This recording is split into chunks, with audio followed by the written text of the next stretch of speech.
Hello and welcome back to part two of the last movie outpost exploitation and B movie discussion. Tonight, I'm joined with my buddy Max DeVille here.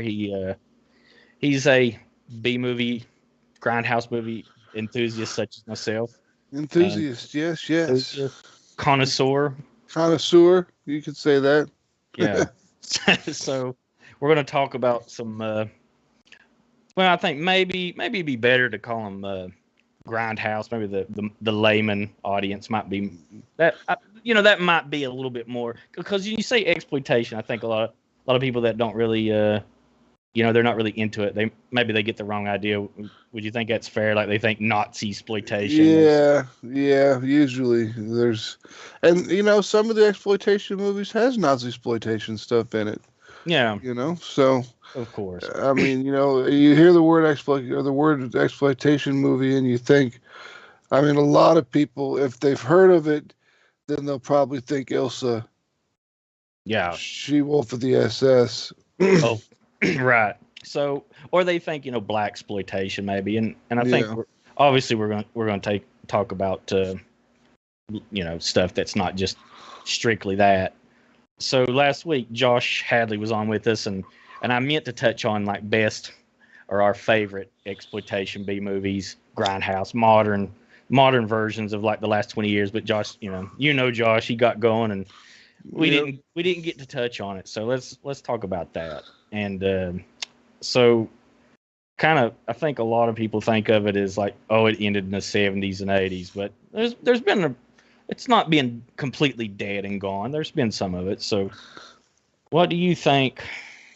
What would you say the last 20 years? What would be some of your standouts on that? I'm trying to think, like, in the last 20 years. That would be 2002. Well, just call it 2001 or 99, I'm trying to think, because, there's some...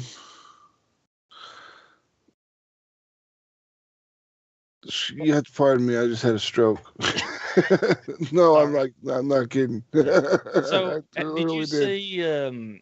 One thing that I was thinking about before we come on was, did you see that sci-fi series from 2 or 3 years ago? That Grindhouse Blood Drive, and it was about 7 episodes, and it was like a weekly installment. Did you see that by chance? No, didn't catch that. That was pretty good. That was very, that was. It was called like Grindhouse Blood Drive, and the whole point was they had to go on these cross country races in their car. It was set in like a future dystopia kind of, in a sort of hyper realistic world where the cars ran on blood, and every week there was some weirdness, and it was very kind of like it reminded me a lot of like the Robert Rodriguez Planet Terror type of.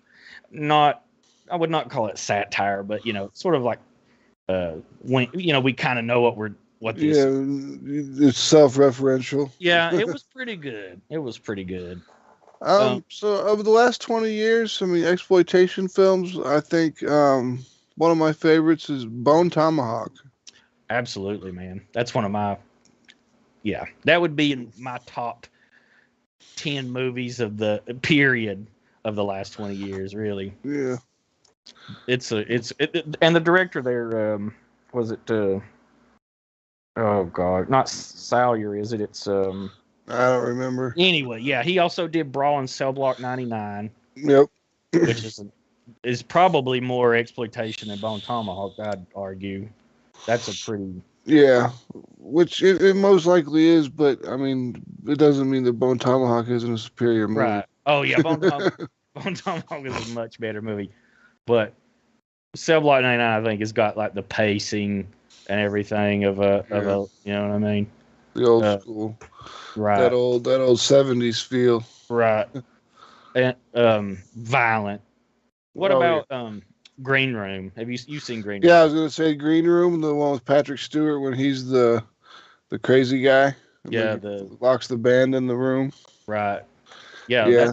That is an excellent movie. for anybody that's not seen that. That's another that's the one thing about it is that they're all very, very violent, which is a big plus for me. Yeah. Uh, A lot of people will disagree with me, because they just like to hate on the director and producer, but Cabin in the Woods was a cool idea. Great idea, man. Yeah. When they What did it? it, it was not well, or it was not done that badly. I mean, I didn't know what was going on for the first 2/3 of the movie. Yeah, same here.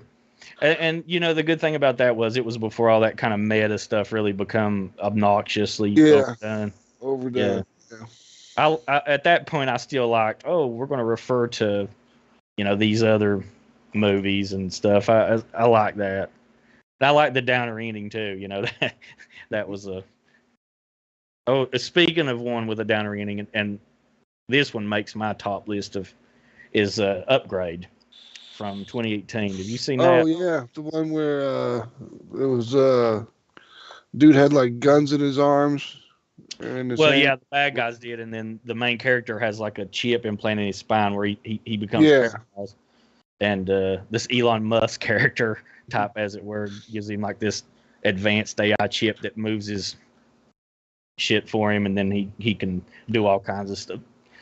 Kind of set in a superstar comes in and buys Twitter and then creates yeah creates spine chips, makes people fucking be able to move around. yeah. Next thing you know, we're all controlled by the cloud AI. That was. Did you have you seen VFW? No, I haven't. I want to see that, but I have not seen it. That is a really good one, and man, it's got some big names in it too from real exploitation films. Mhm. Uh, let's see, I can't think of none of their names off the top of my head, but so these guys, it's set in this really neat time, like suspended time, where all these guys go to the local VFW, and they're all old Vietnam vets, but everything kind of looks like it's in the 80s. The guy drives like a late 70s model truck. Everything about it, you would think it's set in the 80s, but they still got cell phones. And one of the characters in the movie comes to the VFW. He's just back from the Iraq War or something. So it's this weird, Kind of like this twisted period piece. yeah. And this girl, she's on the run from a drug gang, very sort of 80s Death Wish kind of gang, Yeah. Death Wish 3 gang, and she gets in there for safety, and of course it turns into, barricaded in, and the gang's attacking the VFW to get this girl, and they have to fight them off, and they're all hyped up on this drug that basically makes them into like mutants or something, a little super strength, very bloody and gory and. Hey, it sounds good to me. Yeah, I'll have to look it up. It's pretty good. It's just from a couple years ago, but it's real good, man. It's so good I ended up buying the Blu-ray of it. I got a screener of it somehow, and then I was like, oh yeah, this worth checking out for anybody really, because it's a solid action movie, and it's got another movie, Death Wish. They remade that with Bruce Willis, and everyone said it was shit, but I thought it was okay. I did too, man. I'm glad to hear you say that, because I thought it wasn't bad at all. In fact, the only thing I didn't like about it was Bruce Willis somehow manages to buy full auto M4s in Illinois. Chicago. Yeah, in Chicago. Illinois. Yeah. I don't even think you can get a regular AR in Chicago, let alone full auto. And then the cops are just like, oh, well, self-defense. Which, although that may be true, I doubt you can convince any prosecutor in Chicago to let you go if you self-defend yourself with a machine gun. Yeah. I mean, I liked how the cops weren't totally retarded. Yeah. They actually were smart enough to like pick up on the fact that he's like, hey, that's the slide coming back and biting him in the hand. Yeah. Because he doesn't know what he's doing. I really like that they at least tried to, because you can't do anything anymore, especially in the city, without a million cameras on you. But he did. Yeah. But he did sort of. They at least acknowledge that is, a real thing, and I think they kind of pulled it off, as far as reasonably saying, yeah, okay, you might have been able to. You Higher certainly couldn't. space. Yeah, the torture scenes in that movie is what made it. The jack, the kill with the Yeah. car jack. That thing, I think, when he takes the chain and he's, I'm not gonna kill you, Jack is. Yeah, Just bam. the head popping open and the brains Yep, coming out. that I did was a not. good one. Great scene. That and when he walks up to the drug dealer, that's was it the ice The cream ice man cream or whatever? man. I was getting Yeah, ready to say the ice cream man. That was one of the best scenes of the movie yeah, too. that might be one of the best scenes in any Death Wish movie. Period. Really. Yeah. That he just walks up nonchalant, blows him away. Yeah, I unfortunately Bruce Willis isn't going to be able to make a sequel No. to that one, and I don't think it did well enough anyway. Did it? No. It come out at an unfortunate time, I guess. And then I guess you could. It's a comic book movie, but I guess it's kind of exploitation with the whole dystopian future stuff. I mean, Dread. That was a fantastic fucking movie. Hell yeah, dude! That is one of the best movies. I'd say that is one of the best action movies of the last 20 years for sure. Yep. I know somebody last week we were talking about that on one of the other live streams, and somebody mentioned that it was. I think they said it copied the Raid, but if I remember correctly, it was out. They were developing it before the Raid. I think that was just coincidental. That it was written before the Raid, and it was started production. It was in pre-production before the Raid, but the Raid took half as long to make. Yeah. So it came out before Dread did. So, and everyone's like, it just copied off the Raid, and I'm like, did it? Yeah, I think it's just coincidental. I mean, it's a very simple ideal. You were just talking about the VFW with people locking themselves in there and people trying to attack them. I mean, right? Yeah. What about those two Raid movies? Would you consider those exploitation or what? What do you think? I think that's just more along the lines of it's a foreign film. Yeah. I mean, it could be exploitation. Well, does it fit in that sort of, I mean, it's got it's lower budget, obviously. It's. I don't think that it had enough gore. Yeah. What you need to have. I mean, it had lots of cool gunshots and stuff like that, but not enough nudity either. Yep. That's always blood, beasts, and breasts.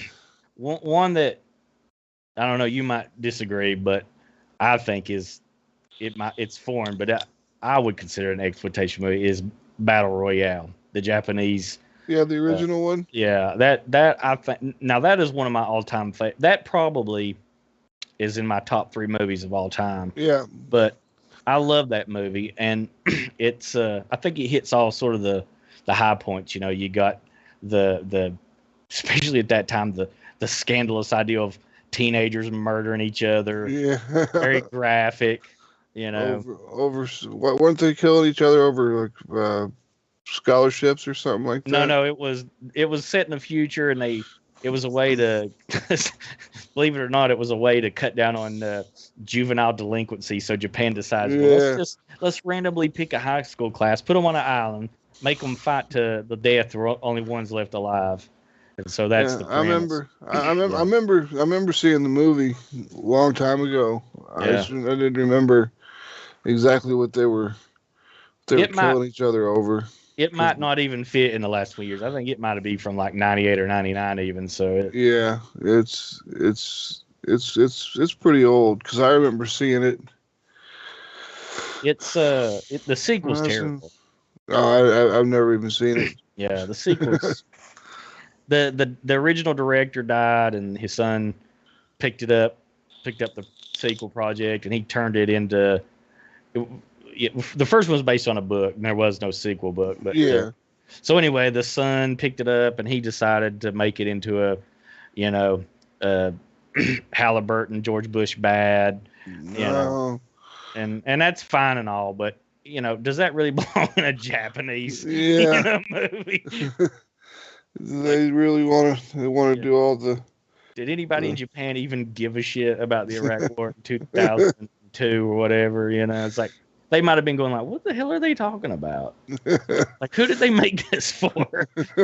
The Japanese audience that's really concerned about Yeah. George Bush and Halliburton. Yeah.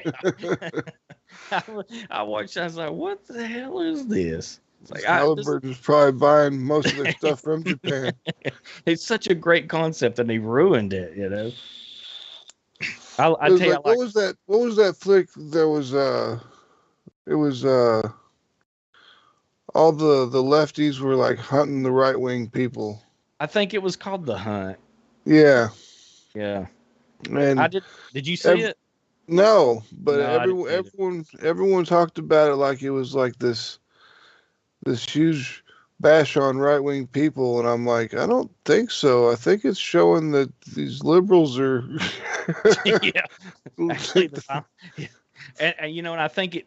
I have not seen it, and I might be wrong, but I think it even turns out in the movie that that's sort of the case. Is they're the bad guys, and then it kind of gets the tables turned. I wouldn't swear to it, but I seemed like somebody told me that was the kind of how it turned It out. might be good because like it was supposed to come out, and then they held it off, and then like because they did that, I lost all interest in the movie.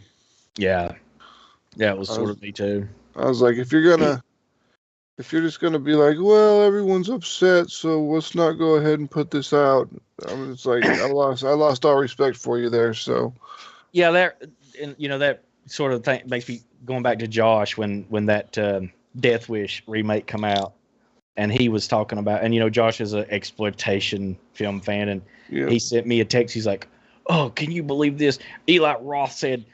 Something about the alt-right and I was like, Josh, it's an exploitation film. It's like, do you know how these things work, right? Like they take a current, current topic and then they exploit it with controversy. It's like, did you, what? I don't understand here, If you Don't blow it up to the point where it's just over two-way extreme. I mean, what are you not getting here? Yeah, it's like that's the whole. That's sort of how they did this. Like, did it stop being cool in the 70s and 80s, or that's when you said, okay, things got too serious from here on out. You can't do that anymore. I don't know. I was like, dude, he's just typing it. I was like, you really believe Eli Roth is some sort of alt-right? It's like, no, he's just saying these things to get the movie talked about, man. It's Exactly. like, calm down over it, man. Nobody's going to take to the streets and vigilante kill over this movie. Death Wish. Yeah. People are going to copycat Death Wish. Yeah. Never mind the other 5. Yeah, nobody's ever seen those. Yeah. Nobody ever implied that you should go out in the street in the first 5. Yeah, who's Charles Bronson? Yeah. Which one of the original is your favorite? Speaking of. Oh man, a lot of people get fussy with me, but I'm going to have to say the second one. I agree. The second one I think is the best one of all of them. Now, that's not to say I don't think the third one is a hell of a lot of fun. No, it's great. But it's an action when movie. When he's just mowing people down through the windows.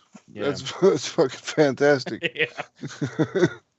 2, I think, is like that's when the franchise like really starts, right? Because the first one, he's all conflicted. Like he shoots somebody, he's like, oh, blah, go puke in the toilet because I feel guilty. Yeah. But by the second one, he's like, I don't give a shit. I'm gonna kill everybody. Yeah.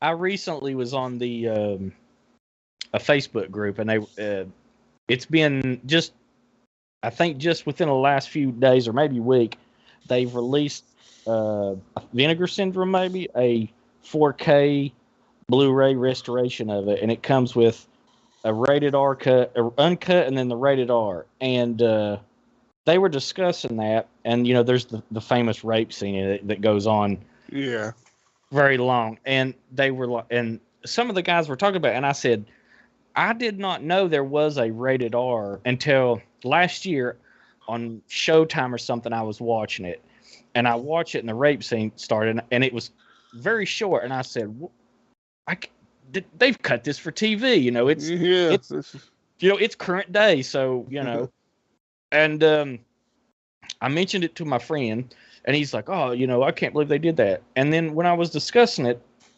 on the Facebook group, a guy said, "Well, you saw that before this new release?" And I said, "Yeah, I remember seeing it on VHS in the '80s. That it had the long extended rape, that yeah. rape scene."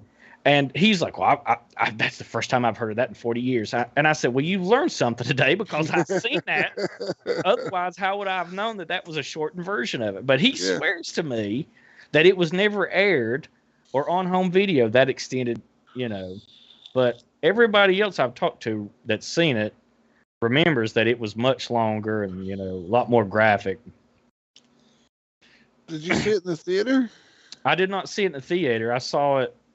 I believe the first time I saw it was VHS rental. My brother rented it, and then I saw it on cable, like pay premium channels after that. Yeah, but I want to say that I saw it on a laser disc and a VHS.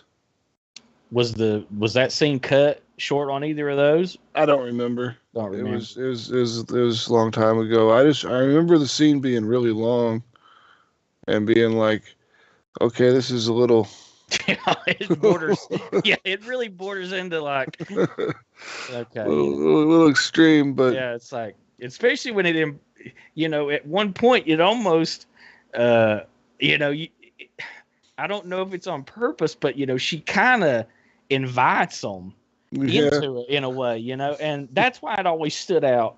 The longer version always stood out in my memory so much. It's like, is she so messed up that like they raped her into liking it? I don't. Yeah, I don't. And then at the end she jumps out the window and impales herself. But I always thought, wow. But in this, in the rated R cut, you just see like they walk up and he, opens a butt and then cut to she's shamefully butting everything. So, I was like, man, I did not know that there was a cleaned up cut of that. Yeah, cleaned up cut of it. Yeah. Yeah.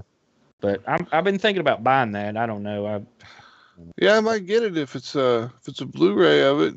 Blu-ray and like cleaned it up. Yeah, 4K. Full restoration, and then you get both versions, and I think a bunch of extras. Have you ever seen that The Farmer? They recently released it too. Mm-hmm. Yeah, I had not seen that. I chased after it for many years until they just released it again. Vinegar Syndrome. They're pretty good about it. I don't know if they were the ones that did it, but they've been releasing some good stuff. I think it was. It only had one kind of sketchy part, which was real grainy. I don't know. It must have been damaged, and I don't know. But it was such a short, maybe 30 seconds, that it's not like you know what I mean? Yeah, it's not ruining your whole experience.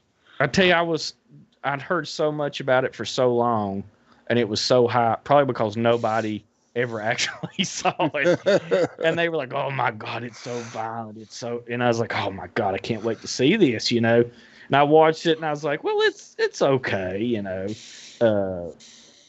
if I'd watched it in like the 80s or something, I probably would have thought a lot higher of the violence. But nowadays and all that hype ruined it, because I thought. Yeah, it's kind of like with Cannibal Holocaust and Cannibal Pharaoh and all that stuff. It got when I was in high school, it got just talked up so much. That and like Faces of Death. Yeah, they all got talked up so much, and then I'm seeing these movies, and I'm watching this cannibal movie, and I'm like, okay, so there's real animal death in here, and really all it is a bunch of stock footage, anyways. So, where's the horror and where's the good stuff? Where's what got this banned? Yeah. The nature documentary footage.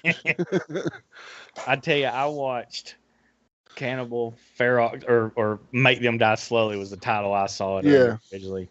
And I tell you, and I've told this story 100 times. I've told this story on the last movie outpost stream a few times. I've never recovered from that castration and eating it scene. Yeah. That I saw that a little too young, and ever Yeah. since I've had a very hard time stomaching any movie castration, especially if it's very graphic. And one of the worst. I was watching that. What is it? VHS 2, I think it is, where Mhm. the boys get that siren or succubus or whatever, the demon chick in there. Have you seen this one? I haven't seen VHS too. I saw VHS.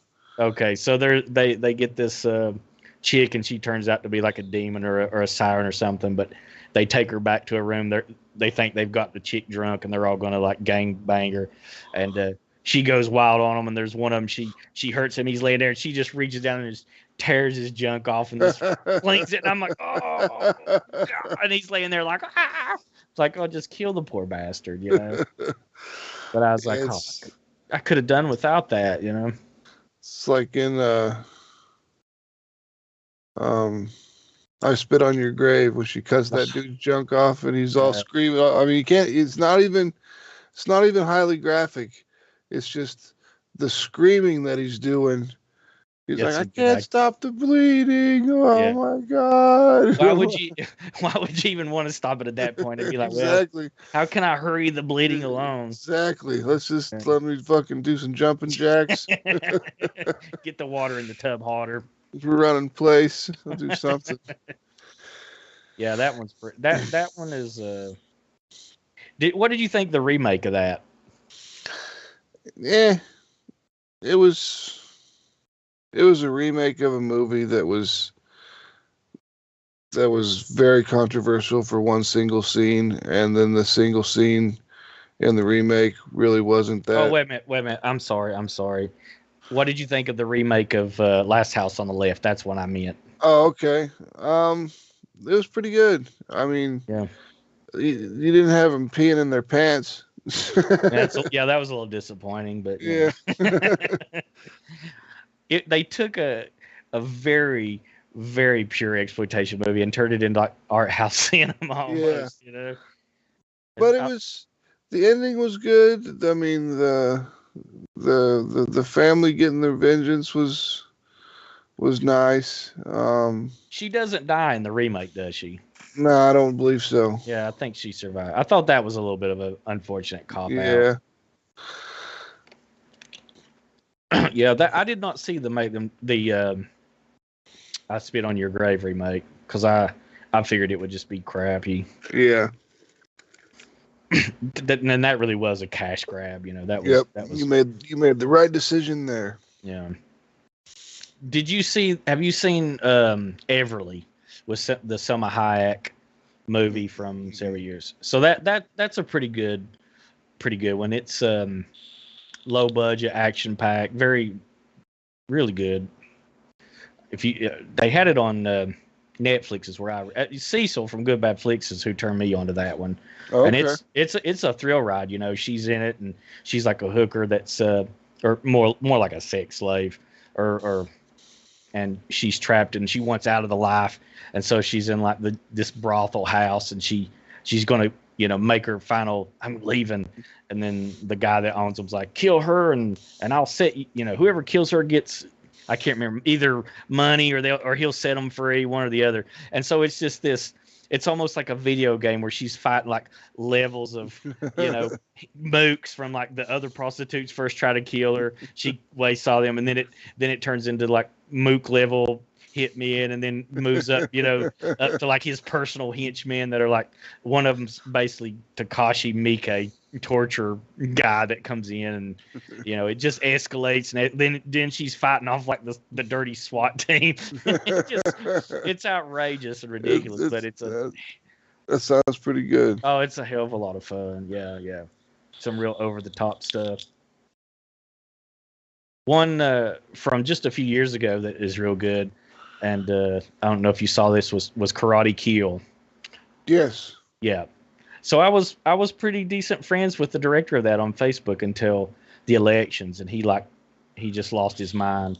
And not because we argued politics, but he was like, on election night, he showed pictures of, he was building a Lego jail with his 9-year-old son, and he's like, "Oh, look, my son's putting Trump behind bars." And I said, "Corondo," I said, "Man, you need to take a break from politics. If you're like with your son this stuff," he's like, "Don't tell me how to vote." I said, "I'm not telling you how to vote.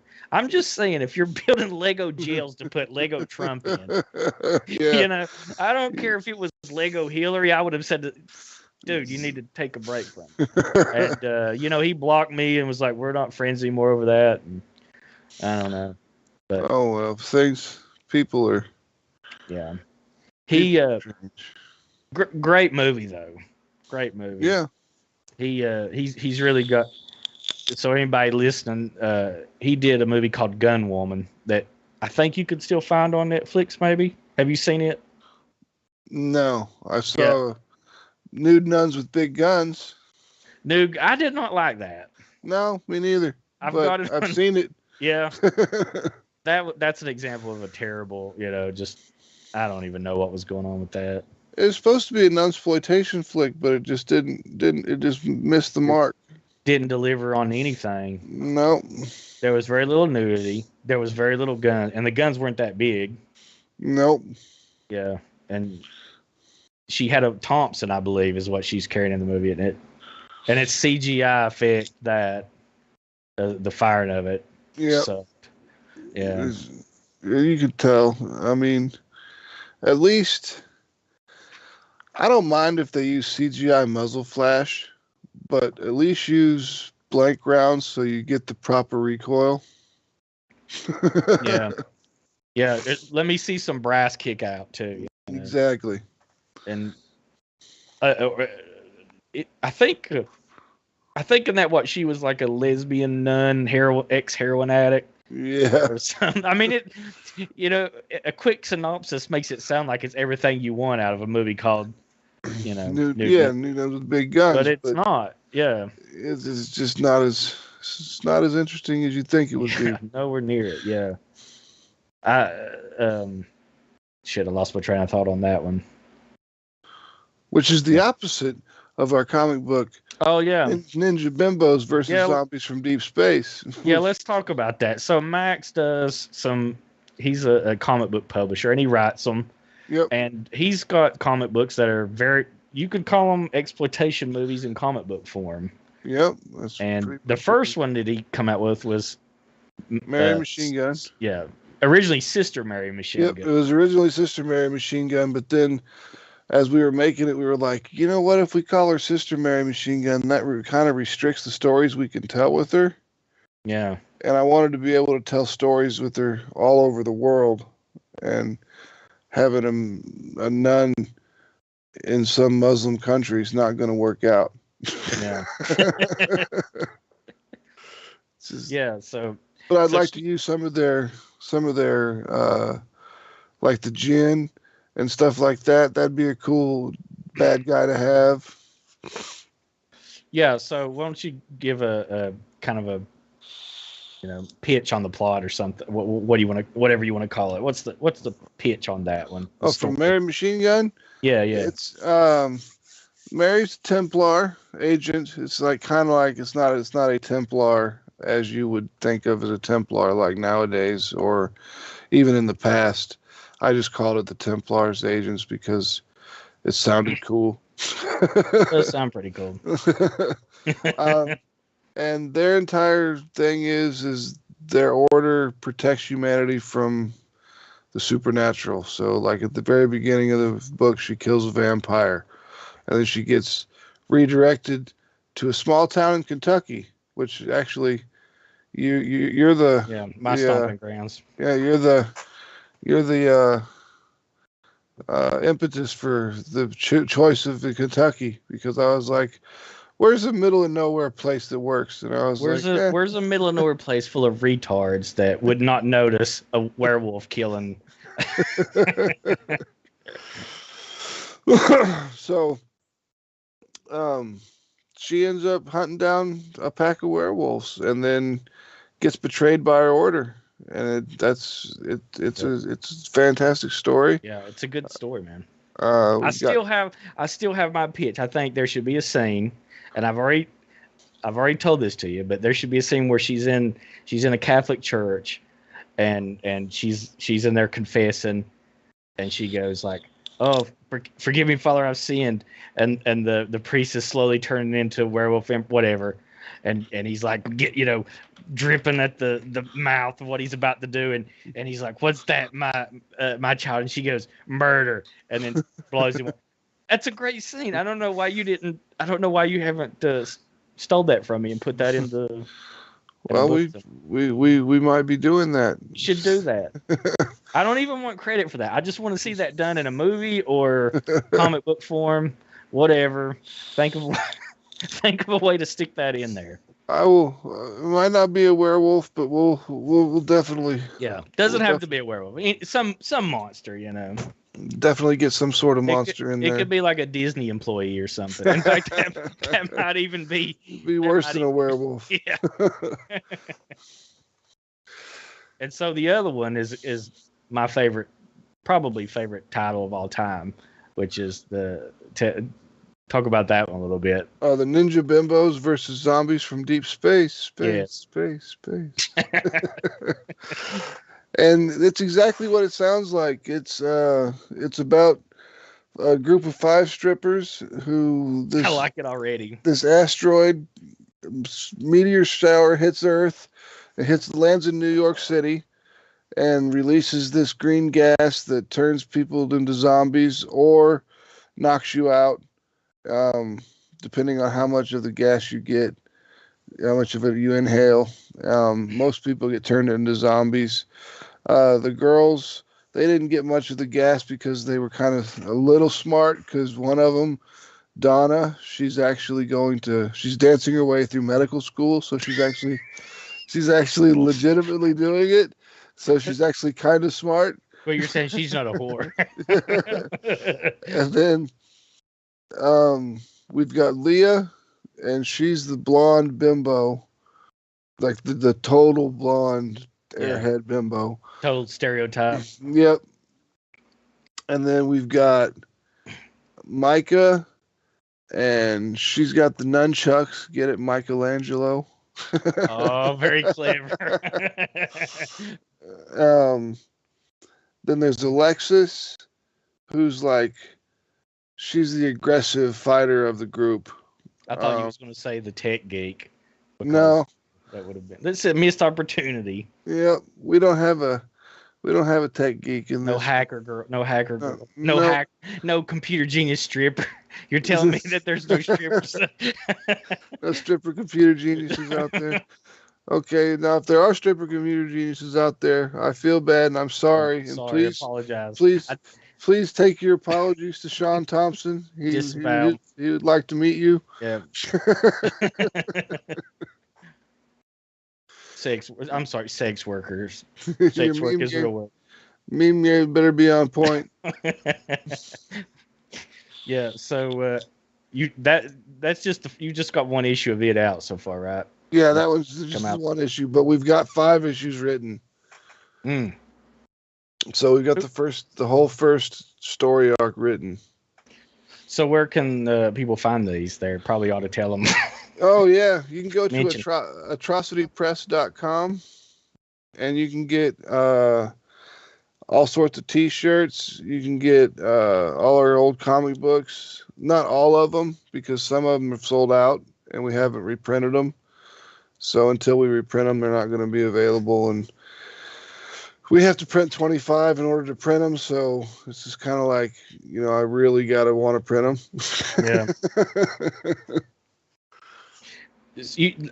Josh is through you published Josh's too, right? Yeah, Neo Tokyo. Neo Tokyo, yeah. Is he doing a second issue of that, or was that a one shot? It was going to be a series, but we just don't have the people. Yeah. To make it happen right now, because we've got Mary Machine Gun, which is it's an ongoing series. We've got Human Hunters, which is an ongoing series. It's Johnny's ongoing series. And then we've got Ninja Bimbos, which is an ongoing series. And then we're working on, we'll have one book a year that we can do extra stuff, and that was typically going to be Neo Tokyo, but this year it's this Marvel and Coffin Comics artist Justin Hunt. Mm-hmm. Him and his wife created a character called Ninja Witch, and me and Johnny wrote the script, and we're producing the comic book, and they're producing the covers for the comic books, and then we're going to run a Kickstarter and split the monies. Yeah, so that's one thing I want to point out there is these aren't like, oh, he's made 10, like there's only 10 copies of these things. These are legit. Most people I think that are watching this are at least familiar with Comicsgate. And so this isn't just like, oh, these popped up because he didn't have anything to do last weekend. Like this is stuff that there's, it's around. If you look about it, you'll hear about it. Yeah, this is a legit thing. Yeah, you're not going to like be like, oh, I'll never get issue 4 or they'll never get issue 5. It's a legit, it's a legit thing. We've got plenty of stuff in the pipe. We've got all sorts of stuff that's already made. We're just waiting on time because, the only way that we can distribute these things is through Kickstarter. But Kickstarter, you have to have fulfilled your previous Kickstarter before you can run a new Kickstarter. We have to wait to get paid from Kickstarter, which takes 2 weeks, and then it takes 2 weeks to print. And then, so it takes at least a month of just time of waiting, time. And then it comes down to packaging them all up, shipping them all out. And that's usually only takes us a few days. So we're usually pretty quick about it, but we can, if we can get the artists to be quick, to be fast enough to where we could get one done every 2 months, we could probably do it. But I think we're gonna stick to one per quarter. Yeah, I think that's reasonable rate of growth there. I'm impressed about the amount of extras that come with the first issue of Mary there too. Is that typical of? Yeah, we run pretty much every Kickstarter the same. We give away bookmarks and stickers and cards, and I've still got a bunch of the lapel pins I might be giving out some more of those pretty soon on this next Kickstarter. I didn't get a lapel pin. Oh, you didn't? I did not. Well, they weren't giveaways. They came in. They were just for friends. They came in the swag. No, they came in the swag bag. Okay. You had to purchase the swag bag, which was an add-on. That's probably why I didn't get it. Yeah. I forget little details like that sometimes. That's all right. It happens, People really dug the poker chips. The poker chip was pretty cool. Yeah. I did not realize there was such a collector's, interest in those things. I know. Me neither until I made it, and then everyone's all like, "Hey, can I get another one? Can I get more of these? Blah blah blah. You have more?" And I'm like, "Yeah, I've got fucking that and the trading card." Where did the trading card thing here? I noticed a lot of the bigger Comicsgate guys always do a trading card, and I remember those in the '90s and somewhat the early '80s. But I was like, I never gave a fuck about those. I was just like, those are the chase cards. Those were for hardcore collectors that wanted to grab specific cards because like the comics would come in a bag with the card in it, and then you'd hopefully get the 1 in 20 or whatever card. It was just a way to increase comic sales and milk the customer at the end. I don't remember any of them ever having any value though, so I don't know. Did they? Yeah, I've got a Vampirella card that's worth like $75. Oh well, I stand corrected. I that was just not something that I guess I thought about at the time. Plus, money was always limited when you're that young. It wasn't like you had. I didn't anyway. Well, it's like I wasn't really chasing chase cards. I was chasing more comic books. Yeah, same here. It's like I don't want to buy 5 issues of the same comic book just to hopefully get this chase card when I can buy 5 different comic books. Yeah, that was me. So anyway, I guess we should turn back to the movies for a little bit. Yeah. Before we wrap it up. So anyway, if you had to getting back to the last 10 or 20 years, what would you say has been the state of the exploitation or B movie? What you see it going anywhere good? Do you think it's almost done or what? No, I think it's getting better.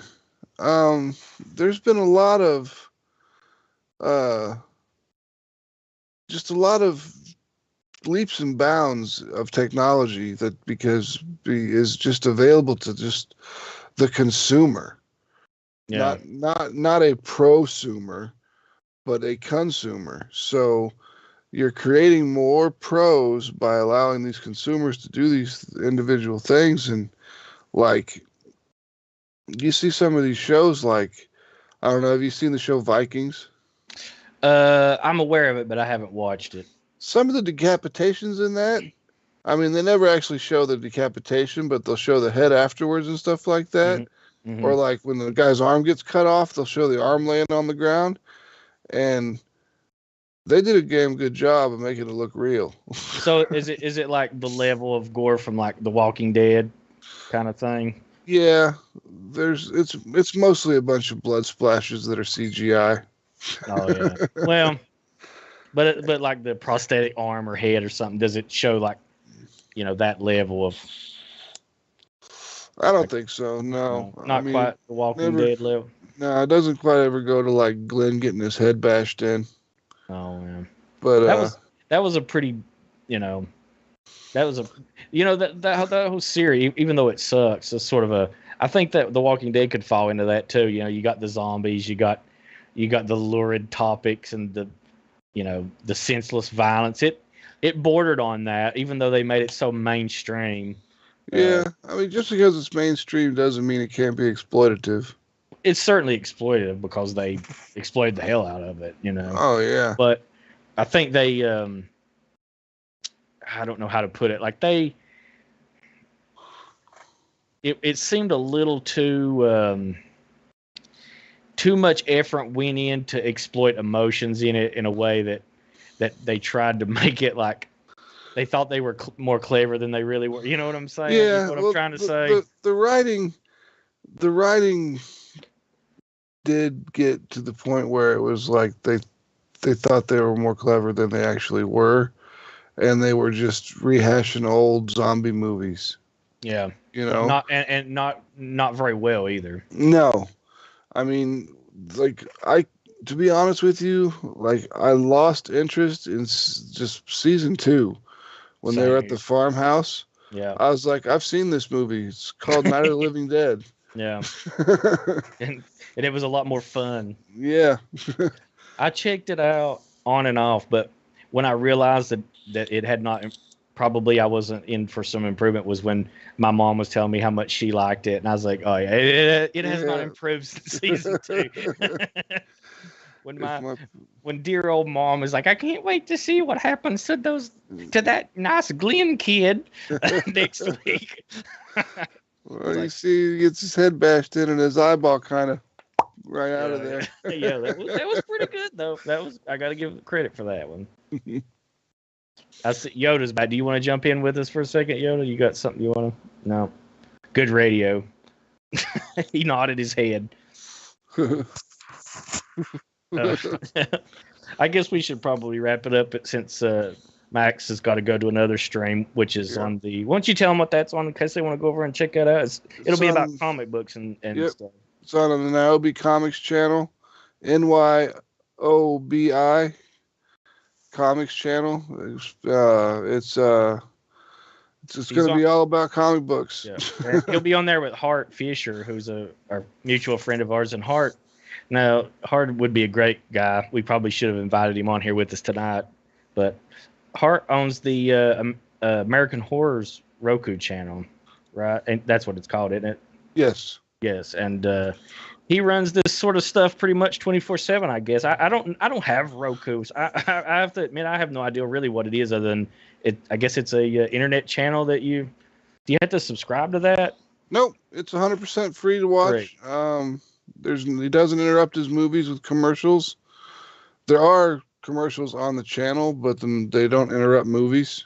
Yeah, between movies or something. Yeah, I mean, it'll be between the flicks.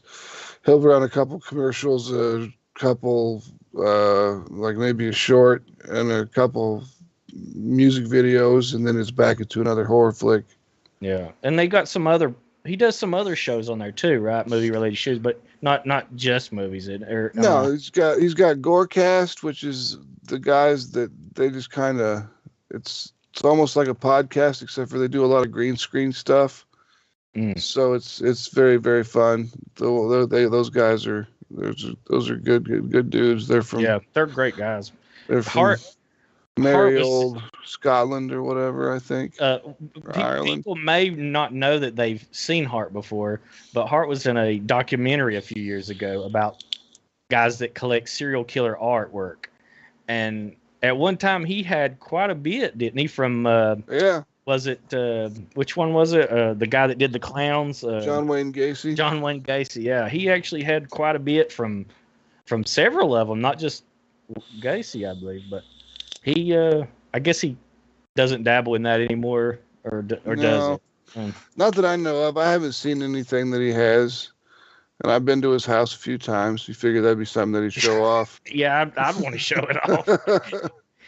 I guess like all the big names are dead or executed now, right? So where do you really go? You know, Dahmer's dead, Gacy's dead. What's his name's Ted Bundy's dead. Ted Bundy, all the greats. So what? I mean, Charles Manson died. Yeah, yeah. And Ted Kaczynski's more of a hero, and I don't think he was an artist anyway. So yeah, I mean he was just Ted Kaczynski was kind of prophetic in his hatred for technology. I like to think of Ted Kaczynski as the unofficial mascot for this particular sideshow. Yoda's already telling the FBI that he disavows everything we said. You and I are going to have a talk later. I understand. No, just the movie that they had about him. I want Ted K. Yeah, that was. Yeah. I would call that exploitation, really. Yeah, and it wasn't too bad. It was very art. I told one of the other guys on here with us that I thought it was very art house cinema. You know, it was a character study. Oh yeah. It was not a hit piece, much to my surprise. I went into it expecting like look at this freak, this loser incel, but it really wasn't. Live out in the fucking middle of nowhere and be a fucking hobo, and it's all crazy. I can really relate to it, you know. I thought you were a hobo. No, I'm straight.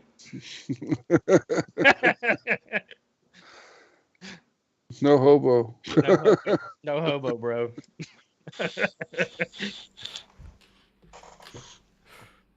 Yeah, anyway, we probably should have ended it on that one. That was a good joke. So, man, thanks for coming on tonight. No, thanks for having me. A little bit. If you want to come back any other time, you're more than welcome. I think next week Dean's going to come on. If you want to, Dean's always a lot of fun. Yeah, definitely. If Dean's going to be on, then I might hop in. Yeah, so I'll let you know on that. But he's going to come on, and we'll do that next. And you know Mark Saring from the BC podcast? No. I bet you do. You probably just. I'm probably do. I just. Yeah. Probably. Anyway, he's going to come on eventually when he gets a little freed up. I think he works like a second shift or something, so it's a little hard for him. But Mark will be great.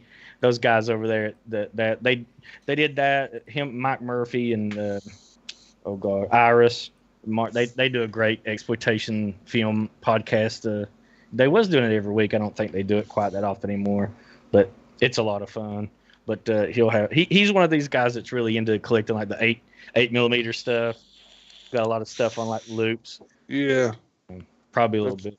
That's pretty cool. I mean, yeah. I haven't run into any 8mm film in forever. So I think he's even got like a bunch of stuff at like the 42nd Street. Like you pay $0.25 and get to watch a loop of the loop of the girl dancing. Yeah, something like that. He's got some stuff like that. So he's pretty hardcore into it. Probably a little bit esoteric for for a lot of the people watching this right now. But we'll corrupt them eventually. You know, it'll take some time, but we'll get them there. We'll get them. You know, you got to ease into it like an old man in a hot bath. Yep. No hobo. No hobo. I guess that'll wrap us up, man. Again, thanks for coming on. You guys check out his comic books if you think you might like that sort of thing. They're pretty cool. Yeah, they are cool. They are super cool. They got my seal of approval. I'm very and I am obviously very picky with my tastes. All right, buddy. We'll see you maybe in a couple of weeks or. Yeah, that'd be cool. All right, man. Talk to you later. See you later, man.